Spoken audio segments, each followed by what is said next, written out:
Don't you dare touch my phone, Alicia, Jonathan snapped, snatching his device from the nightstand before I could even reach for it.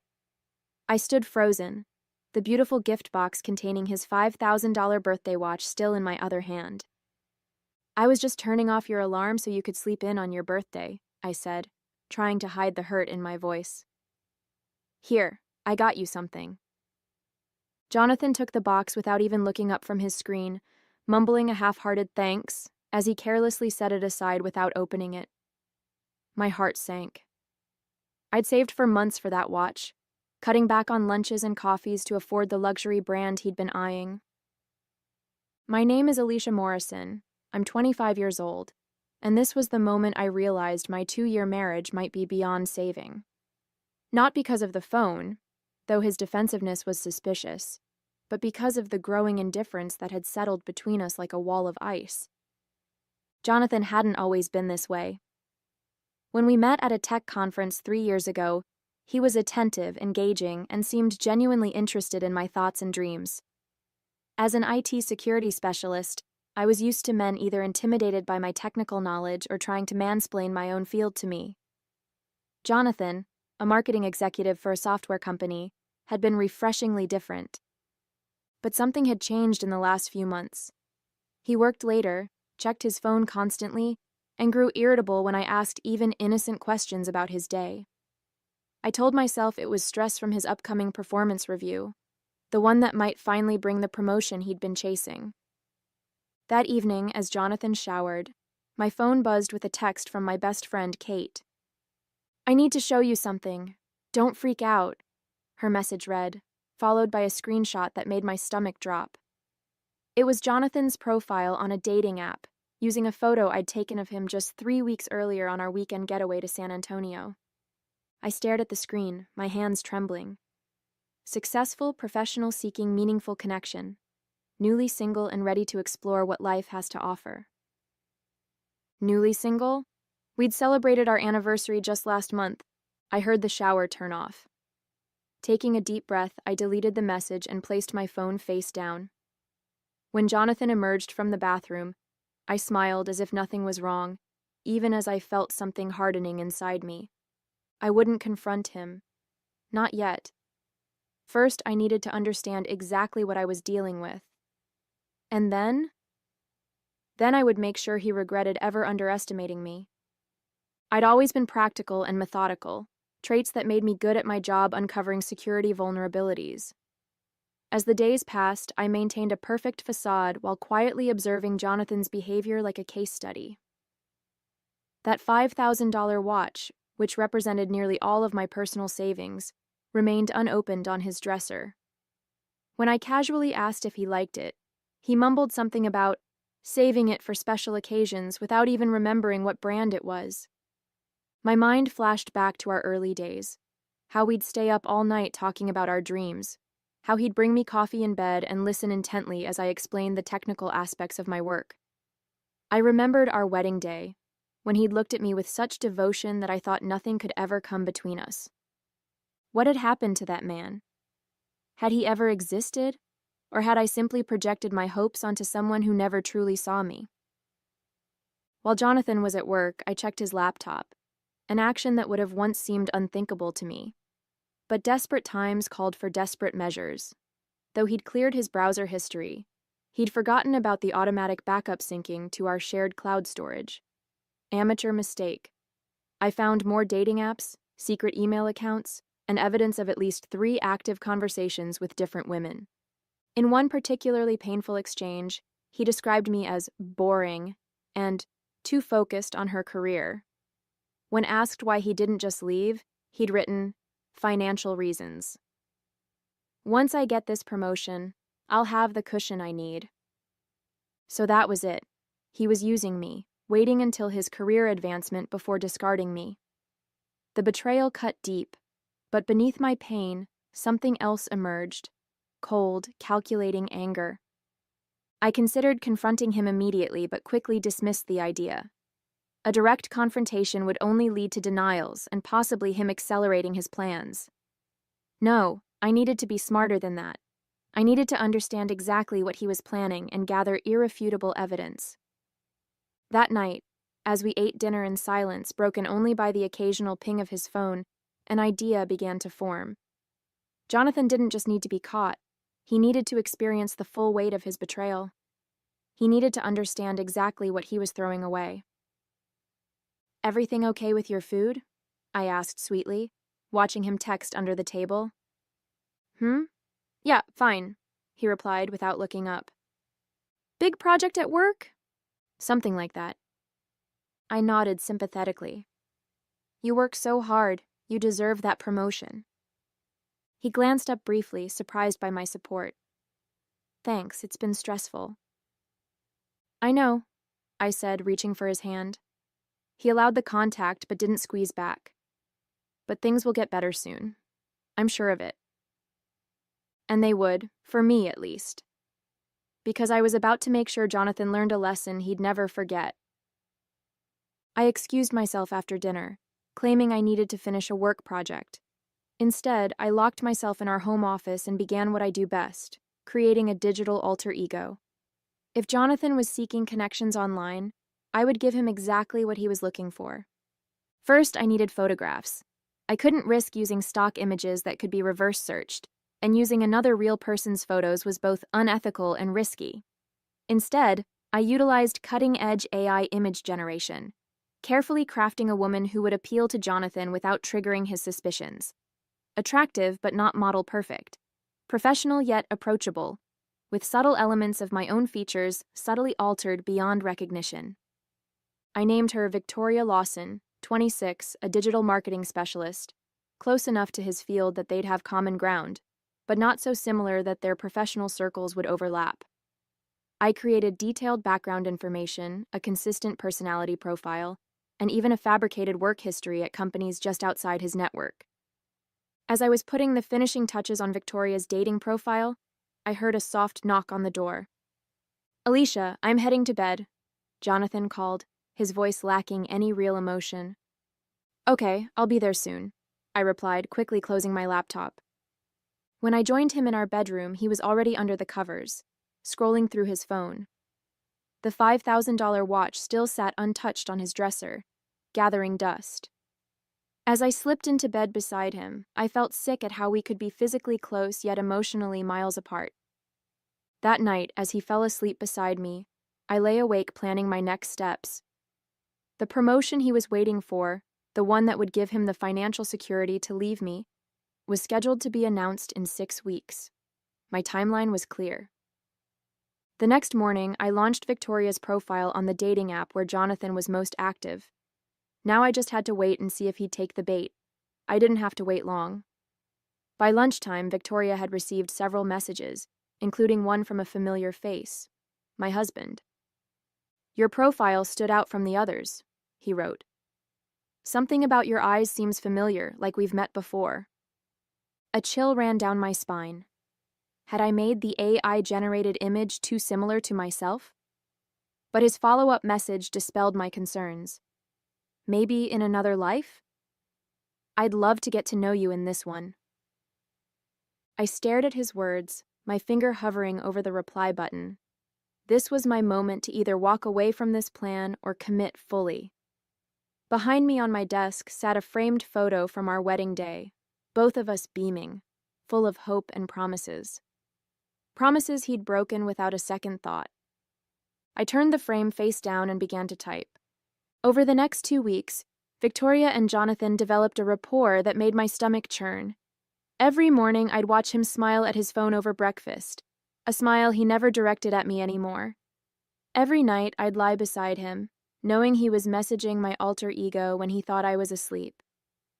"You're working late a lot," Jonathan commented one evening, not out of concern but seemingly annoyed that I wasn't maintaining our home to his standards. "Big security audit," I replied simply. In reality, I was in our spare bedroom, crafting Victoria's responses, carefully building a relationship with my own husband. The irony wasn't lost on me. As Victoria, I was everything Jonathan seemed to want: attentive, impressed by his career achievements, and sympathetic to his complaints. I mirrored his communication style, responded enthusiastically to his interests, and strategically shared insights about her life that would appeal to him. "It's amazing how much we have in common," he wrote to Victoria one night. "I haven't connected with someone like this in years." I felt a stab of pain reading those words. Just 3 years ago, he'd said almost the exact same thing to me when we first met. After 2 weeks of building rapport, Victoria finally asked the question, "Your profile says you're newly single, but sometimes I get the feeling there's more to the story. I've been hurt before, and just want to know what I'm getting into." His response came quickly. "I'm technically still married, but it's practically over. We've grown apart. She's always working and doesn't understand me anymore." I stared at the screen, my hands shaking with anger. So this was the narrative he'd constructed, that I was the distant, career-obsessed wife who'd driven him away. Not that he'd checked out of our marriage, ignored my attempts at connection, and started looking for my replacement while still enjoying the financial and domestic benefits of having a wife. "Why not just end it then?" Victoria asked. "Timing," he replied. "I'm up for a big promotion that should be announced in a month. Once that's secure, I can make my move. Starting over takes financial stability." He added, "I didn't plan on meeting someone like you in the meantime, but I'm glad I did." I closed my laptop, unable to read more. Our entire relationship had been reduced to a financial calculation, a stepping stone on his path to something better. The next day at work, I could barely focus. My colleague, Tina, noticed my distraction. "You okay?"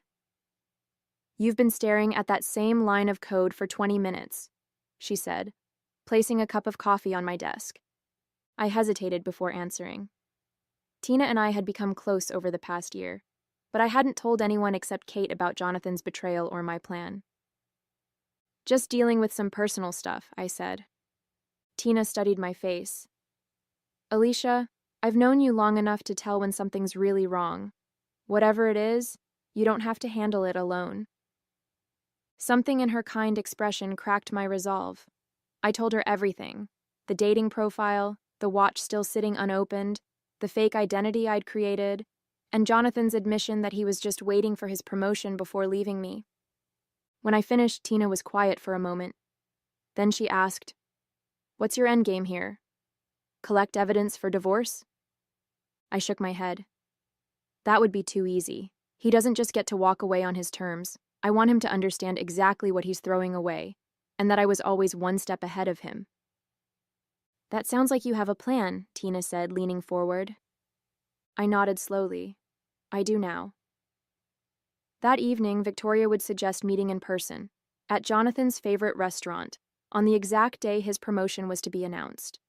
The day he thought would be the beginning of his new life would instead be the end of the life he knew. As I drove home, a notification appeared on my phone, a message from Jonathan to Victoria. "I can't wait to meet you. It feels like I've been waiting my whole life for someone who truly understands me." I smiled grimly at the road ahead. He had no idea what was coming. Over the next 3 weeks, I meticulously executed every phase of my plan. As Victoria, I deepened my connection with Jonathan, carefully gathering screenshots of every incriminating message. He revealed more than I expected, not just his dissatisfaction with our marriage, but detailed plans for his future without me. "Once this promotion comes through, I'll have enough saved to get my own place," he wrote. "I've already looked at a few apartments downtown." The betrayal cut deeper with each message. He'd been planning his exit for months, all while I'd been trying to save our marriage, working overtime to afford that $5,000 watch he couldn't be bothered to open. Meanwhile, I quietly prepared for my own future. I consulted with a divorce attorney, documenting our assets and separating our finances where possible. I compiled a dossier of evidence, not just the conversations with Victoria, but his other dating profiles and conversations I'd discovered. I wanted to be thoroughly prepared for when everything came to light. One evening, as I was setting the table for dinner, Jonathan announced, "I need to work late on Thursday. Big presentation for the promotion." Thursday, the day Victoria had suggested they meet. I kept my expression neutral. "That's fine. Good luck with the presentation." He barely looked at me as he replied, "Thanks. It's important." "I know it is," I said quietly. Later that night, as Victoria, I confirmed their dinner plans at Bella Notte, his favorite Italian restaurant downtown. I suggested 7 p.m., knowing his presentation would conveniently end around 6:30. "I can't wait to finally meet you in person," he wrote. "It'll be a night to remember," I replied, and for once I wasn't lying. The following morning I called Bella Notte and spoke with the manager, Antonio. I'd become friendly with him during the many anniversary and birthday dinners we'd celebrated there in happier times. "Antonio, I'd like to arrange something special," I explained, carefully outlining what I needed. His initial confusion gave way to understanding as I shared just enough of the situation. "I see," he said finally. "This is unusual, but we can accommodate your request, Mrs. Morrison." "Thank you. And one more thing. I'll need a table with a view of the entrance, but where I won't be immediately visible." With the restaurant arrangement settled, I turned to the final component of my plan. I needed something that would make the impact undeniable, something Jonathan couldn't dismiss or explain away. That's when I remembered the watch. For weeks it had sat untouched on his dresser, the ultimate symbol of his indifference. Now it would serve a different purpose. On Wednesday night, while Jonathan slept, I carefully retrieved the watch and its original packaging. I then drafted a note on our personal stationery, my hand steady despite the emotions churning inside me. Thursday arrived with a strange calm. I dressed carefully for work, applied my makeup with precision, and kissed Jonathan goodbye as if it were any other day. "Good luck with your presentation," I said. He nodded absently, already checking his phone, likely messaging Victoria about their upcoming date. At work, I struggled to focus, my mind constantly drifting to the evening ahead. Around 5 p.m., I received a text from Jonathan. "Got out of my meeting early. Great news to share later." His promotion.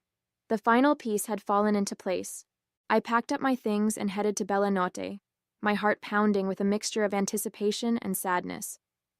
This wasn't how I'd imagined our story ending, but then again, neither of us was the same person who had exchanged vows 2 years ago.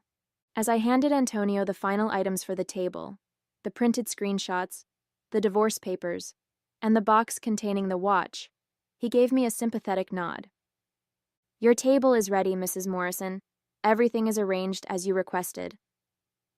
I took my seat in the corner, partially hidden by a decorative plant, and waited for my husband to arrive for his date with a woman who didn't exist.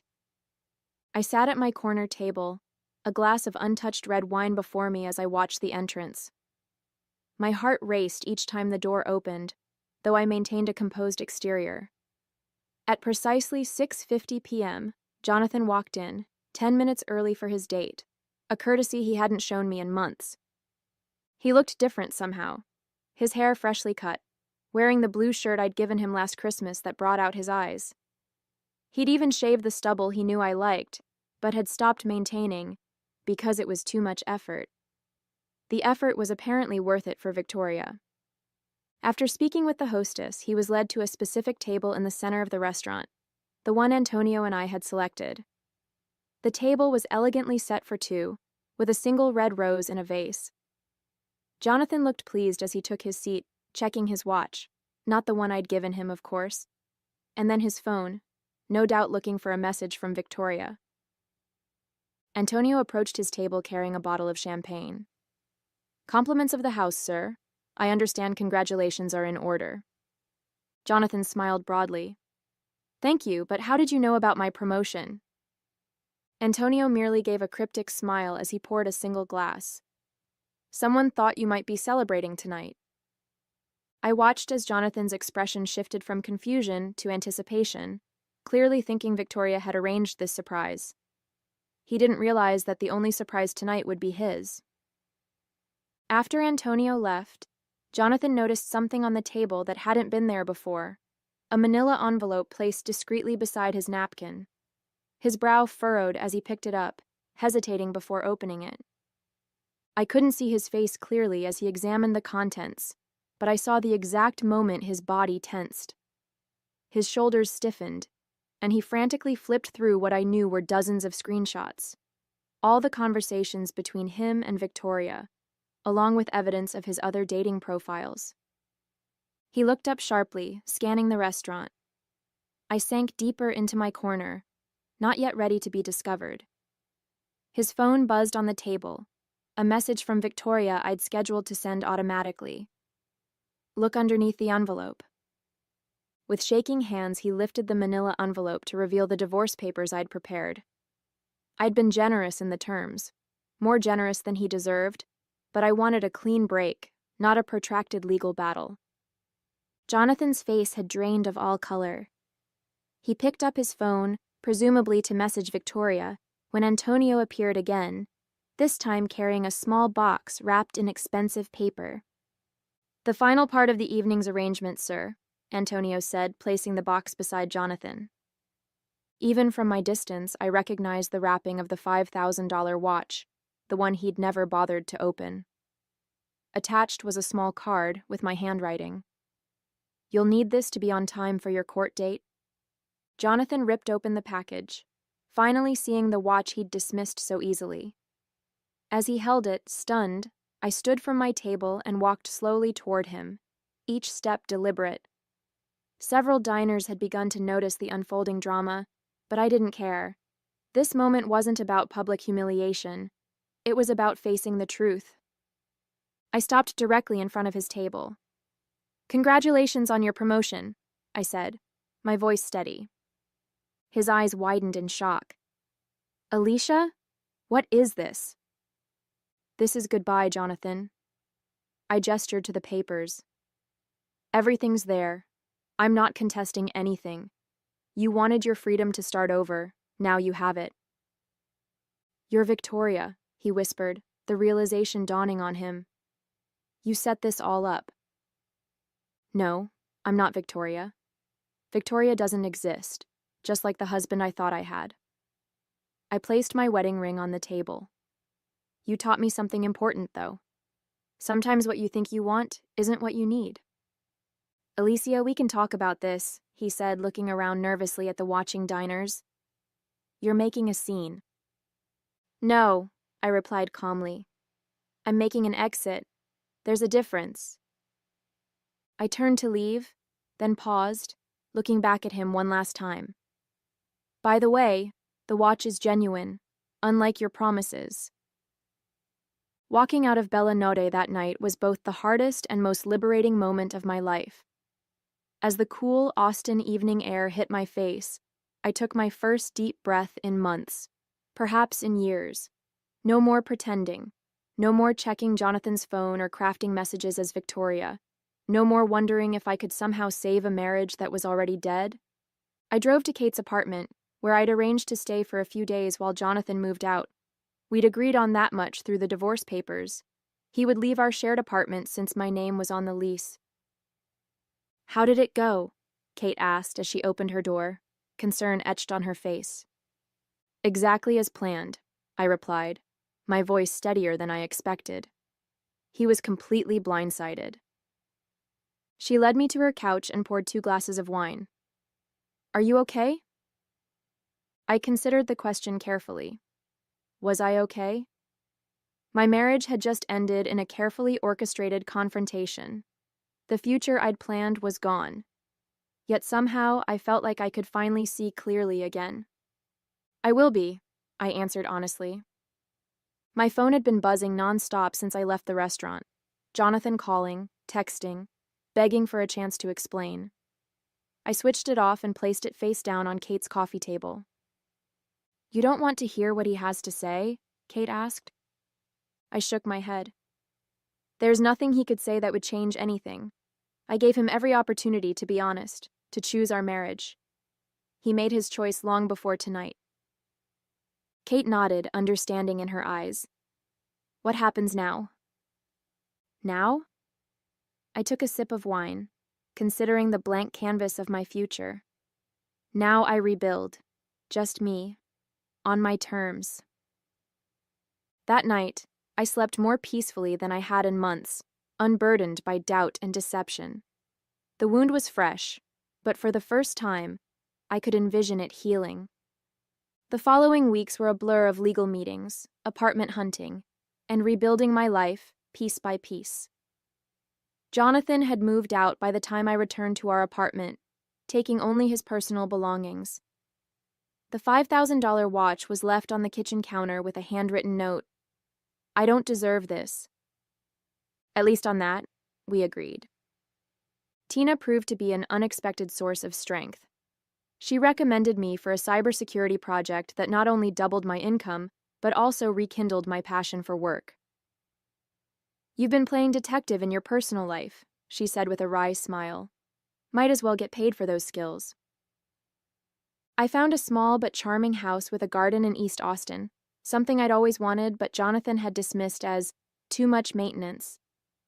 As I planted my first rows of vegetables and herbs, I realized how much of myself I'd compromised to fit into his vision of our life. 6 months after that night at Bella Notte, the divorce was finalized. Jonathan had attempted reconciliation several times, his messages evolving from angry accusations to desperate pleas. In his final email, he admitted that losing his promotion, apparently his company had strict policies about personal ethics, had made him realize what truly mattered. But it was too little, too late. I ran into Antonio at a farmer's market one Sunday morning. He recognized me immediately. "Mrs. Morrison," he said warmly, then caught himself. "I suppose it's Ms. Hayes again now?" I smiled. "Just Alicia is fine, and thank you again for your help that night." "Sometimes people need to face the truth directly," he replied. "I hope life has been kind to you since then." Looking around at my new reality, the basket of fresh produce in my hands, the peaceful certainty in my heart, I nodded. "Life isn't always kind," I told him. "But it's honest when we choose to be honest with ourselves." And that, I realized, was the greatest gift I'd received from the end of my marriage. The courage to face the truth, no matter how painful, and the wisdom to build a life on my own terms.